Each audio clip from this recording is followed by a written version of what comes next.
ఇప్పుడు వారు మాట్లాడేదానికి ప్రతి అక్షరానికి నేను మాట్లాడతా. ఈ సమయాన్ని నా జనరల్ సమయం తీసేయండి. ఇక ఆయన ఉక్రోషమేందో నా ఉక్రోషమేందో ప్రజలు చూసారు వాళ్ళ రాష్ట్రంలో. ఎందుకు అంతగానో ఆవేశపడ్డాడో, ఎందుకు మళ్ళీ జైలు జీవితం గుర్తు చేసుకుంటున్నాడో. చెర్లపల్లి జైలు జీవితం వారికి అనుభవం కాబట్టి మళ్ళీ మళ్ళీ గుర్తు చేసుకుంటున్నట్టున్నాడు పాపం. మళ్ళీ ఎట్లా ఆడికే వస్తా అనుకుంటున్నాడు ఏమో, మళ్ళీ అక్కడికే వస్తా అనుకుంటున్నాడు, గుర్తు చేసుకుంటున్నాడు. అధ్యక్ష, మా జ్ఞాపకాలు మాకు ఉంటాయి, వారి జ్ఞాపకాలు మాకు ఉంటాయి. నాకు కూడా చెంచల్ కూడా జైలు గుర్తుంది అధ్యక్ష. నాకు కూడా మీరాగురిగా నేను చెప్తా కానీ వాళ్ళందరికీ నాకు కూడా చెంచల్ కూడా గుర్తుంది అధ్యక్ష. ఎందుకంటే తెలంగాణ ఉద్యమం కొరకు జైలు పోయిన అనుభవాలు ఆయనకు చెర్లపల్లే గుర్తుంటుంది అధ్యక్ష. ఆయనకు అదే గుర్తుంటుంది అధ్యక్ష. పాపం మళ్ళీ యాద్ చేసుకుంటున్నాడు అధ్యక్ష. ఎంత క్రోషంగా మాట్లాడిండు. కూర్చోలేదు అధ్యక్ష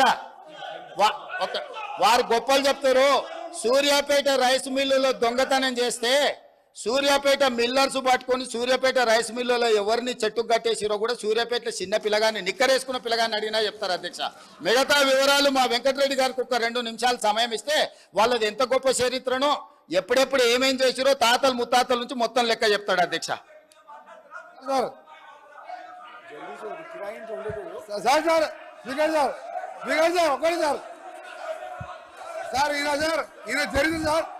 ఈయన చరిత్ర సార్, ఈయన గ్రామానికి చెందిన మదన్ మోహన్ రెడ్డి అని మాజీ సమితి ప్రెసిడెంట్ హత్య కేసులో A2 అధ్యక్ష. అలాగే A2 అధ్యక్ష ఆ మర్డర్ కేసులో ఇంకో భుక్షమనే వ్యక్తి హత్య కేసులో ఈయన వీళ్ళ నాయన A6 A7. ఆ తర్వాత రామిరెడ్డి హత్య కేసులో A3గా ఉండి తడిపారు చేసిన మా జిల్లాకి వెళ్ళి 1 సంవత్సరం పాటు బహిష్కరించాడు.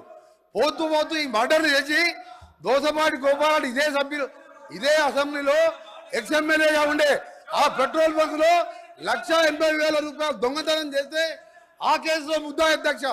ఇంకొకటి రామారావు గారు ఎన్టీ రామారావు ముఖ్యమంత్రిగా ఉన్నప్పుడు ఎక్సైజ్ ప్రొవిజన్ పెడితే దొంగ మందు కర్ణాటక వెళ్ళి మందు తీసుకొచ్చి పట్టుబడితే మిర్యాలగూడ పోలీస్ స్టేషన్లో ఇప్పటికీ కేసు ఉన్నది అధ్యక్ష.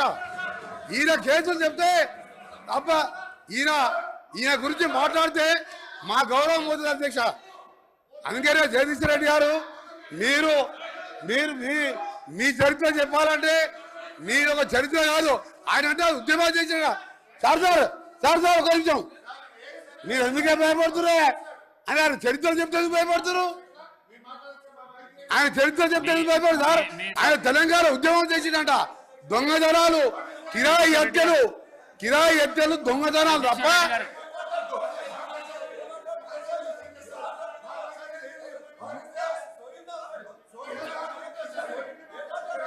జగదీశ్వర్ రెడ్డి గారు మీరు వెళ్ళండి ప్లీజ్ కౌశిక్ రెడ్డి గారు వెళ్ళండి, మీరు వెళ్ళండి డాక్టర్ సాబ్ మీరు వెళ్ళండి 50 కోట్లకు అమ్ముకున్నాడు పిసిసి ప్రెసిడెంట్ అని చెప్పారు. 50 కోట్లకు పిసిసి ప్రెసిడెంట్ అమ్ముకున్నాడు. 50 కోట్లకు పిసిసి ప్రెసిడెంట్. జగదీశ్వర్ రెడ్డి గారు దయచేసి అధ్యక్ష జగదీశ్వర్ రెడ్డి గారు ఆయన మాట్లాడిన ప్రతి అక్షరం రికార్డు నుంచి తీసేయాలి మీరు దయచేసి. లేదు నేను కట్టుబడున్నా సార్. ఒక్కటే నిమిషం నేను చెప్తున్నా. లేదు నేను ఛాలెంజ్ చేస్తా ఉన్నా. ఆయన చెప్పిన దాంట్లో ఆయన నన్ను గురించి ఏదైతే వ్యక్తిగతంగా మాట్లాడిండో, ఏదో తడిపారు చేసినని, ఏదో లెక్కర్ కేసులో ఉన్నాని, అందులో ఒక్కటి రికార్డు చూపించినా నేను ఇదే సభలో ముక్కు నేలకు రాసి రాజీనామా చేసిపోతా, రాజకీయాలకు రాను. ఆయన ముఖ్యమంత్రి ఇద్దరు చేయాలి, ముక్కు నేలకు రాయాలి, రాజీనామా చేయాలి ఇద్దరు. ఒకటి నిరూపించకపోయినా నేను దానికి సిద్ధంగా ఉన్నా. మరొకసారి చెప్తున్నా, ఆయన మాట్లాడిన దాంట్లో ఒక్క దాంట్లోనైనా నిరూపించకపోతే ఆయన ముఖ్యమంత్రి ఆయన ఇద్దరు ముక్కు నేలకు రాసి రాజీనామా చేసిపోవాలి రాజకీయాల నుంచి. నేను అడిగున్నా దీని మీద నిలబడాలి అధ్యక్ష, దీని మీద నిలబడాలని చెప్తా ఉన్నా. అయితేనేమో రికార్డు నుంచి తీసేయండి చెత్త మాటల్ని. లేదు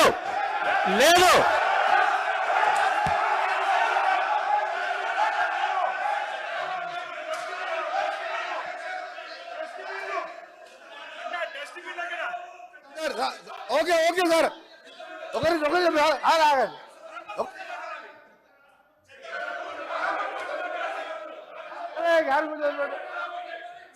సార్ మా గౌరవ సభ్యుడు చెప్పినట్టు నేను చెప్పిన మర్డర్ కేసులలో అతని పేరు 16 నేను చెప్పినట్టు మర్డర్ కేసులలో ఆయన కోర్టు చుట్టూ 16 సంవత్సరాలు తిరిగిండా లేదా కోర్టు రికార్డులో ఉంటది. రెండవది దోసపాటి గోపాల్ అనే మాజీ శాసనసభ్యుడు బర్గులో దొంగతనం కేసు, అలాగే దొంగ మంది అందరూ నేను ఆయన ఛాలెంజ్కు సిద్ధం చేస్తున్నా. ఇది నిరూపిస్తా, లేకపోతే నా మంత్రి పదవికి ఎమ్మెల్యేకి రాజీనామా చేసి బయటికి వెళ్ళిపోతున్నా. ఛాలెంజ్ చేస్తున్నా, ఛాలెంజ్ రికార్డ్ ఆపేయండి. మీరు సార్ మా స్పీకర్ సార్ మీరు అర్జెంట్ చేయండి. మీరు నల్గొండ ఎస్పీకి వెళ్ళి రికార్డు తెప్పించుకోండి, హైకోర్టుకి వెళ్ళి తెప్పించుకోండి. 16 సంవత్సరాలు కోర్టు చుట్టూ ఎదిరినా 2006లో కేసులు కొట్టేసి మర్డర్ కేసులు ఈయన న్యాయమే. నేను ఆయన ఛాలెంజ్ సిద్ధంగా చెప్తున్నాను, రాజీనామా చేస్తా మంత్రి పదవికి ఎమ్మెల్యే. నువ్వు ఇక మొన్న గెలిచిన 2000 3000తో గెలిచినావు, నీ జీవితంలో రావు. నువ్వు మళ్ళీ చదువుకు నీ ఛాలెంజ్ నేను ఒప్పుకుంటున్నా. ఆ రికార్డు చెప్పండి. జగదీశ్వర్ రెడ్డి గారు, అధ్యక్ష 1 మినిట్ చెప్తా. హరీష్ రావు గారు కూర్చోండి. ప్రశాంత్ రెడ్డి గారు ప్లీజ్. ప్రశాంత్ రెడ్డి గారు ప్లీజ్. జగదీశ్వర్ రెడ్డి గారు, మీరు డిమాండ్స్ పై చర్చ మాట్లాడితే చర్చ సవాలుగా నడుస్తుంది. మీరు రెచ్చగొట్టే ప్రసంగాలు చేస్తే ఇక్కడి వెళ్ళి కూడా రెచ్చగొట్టే ప్రసంగాలు వస్తాయి. అందుకే దయచేసి డిమాండ్ల పైనే మాట్లాడండి. డిమాండ్ల పైనే చర్చ మాట్లాడండి. మీరే రెచ్చగొట్టే ప్రసంగాలు చేస్తే ఎట్లా చెప్పండి. అధ్యక్ష అధ్యక్ష ప్రజలు మొత్తం లైవ్ ఇవ్వండి. ప్రజలకి ముఖ్యమంత్రి గారు మాట్లాడింది, ఆయన మాట్లాడింది, నేను మాట్లాడింది ప్రజలు చూసిండ్రు. కానీ మీరు ఈ రిమార్క్స్ చేయడం వల్ల మీ ప్రతిష్ట కూడా భంగం కలిగే అవకాశం ఉంది అధ్యక్ష. ఎందుకంటే నేను డివైడ్ అయినా మీరు మాట్లాడడం అనేది, ఇది న్యాయం కాదు అధ్యక్ష. ఇది